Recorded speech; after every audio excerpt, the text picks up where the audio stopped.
Qu'est-ce qu'on attend pour 2012?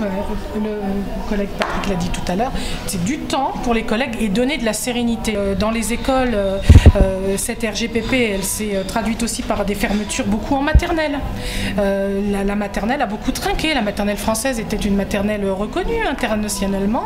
Elle a beaucoup trinqué. Plus de 35% des enfants de 2 ans étaient scolarisés avant, il y a encore 7-8 ans. 9 ans étaient scolarisés dans la Marne, voilà, et maintenant on en est à 12%. 13%, donc on voit là, la maternelle est devenue aussi une variable d'ajustement. La cause directe, c'est la RGPP. Bien sûr, on a supprimé...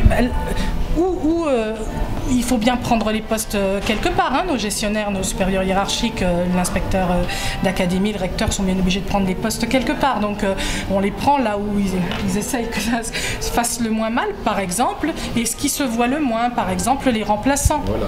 Les remplaçants dans le premier degré, un certain nombre dans le second degré aussi, donc moins de postes de remplaçants. Pour les parents d'élèves, on n'a pas fermé une classe, seulement le jour où le professeur est malade, et où l'instituteur, le professeur des écoles est malade, il ne sera pas remplacé. Là, on commence à voir les effets de la RGPP. Il y a encore quelques années en arrière, quand vous faisiez la queue à un guichet dans la fonction publique, vous vous plaignez déjà que vous attendiez un quart d'heure ou 20 minutes parce qu'on n'aime pas attendre en tant que consommateur. Maintenant, un quart d'heure ou 20 minutes, quand vous faites la queue un quart d'heure ou 20 minutes à un guichet dans la fonction publique, vous estimez que vous n'avez pas attendu.